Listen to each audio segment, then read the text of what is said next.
কবি রুদ্র মোহাম্মদ শহীদুল্লাহ, জন্ম 16ই অক্টোবর 1956 সালের বরিশাল জেলায়। কবি 1980 সালে ঢাকা বিশ্ববিদ্যালয় থেকে MA পাশ করেন। স্বাধীনতা উত্তর বাংলা কবিতায় একজন প্রতিবাদী কবি হিসাবে আবির্ভূত হন।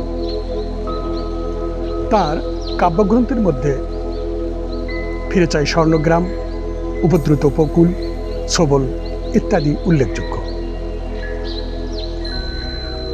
কবি রুদ্র মোহাম্মদ শহীদুল্লাহ একজন গীতিকবি হিসেবেও সুনাম অর্জন করেছেন। যেমন আমরা বলতে পারি, ভালো আছি ভালো থেকো, আকাশের ঠিকানায় চিঠি লিখো।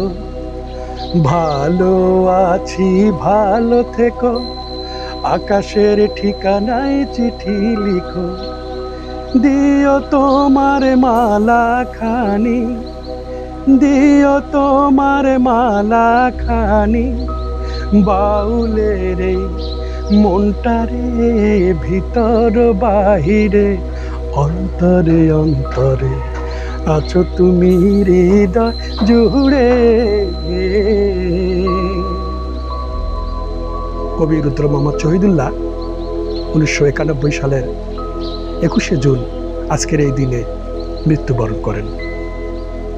পরিশেষে কবির প্রতি রইল অগাধ শ্রদ্ধা ও ভালোবাসা। আপনারা স্বাস্থ্যবিধি মেনে চলুন, নিরাপদে থাকুন। আল্লাহ হাফেজ।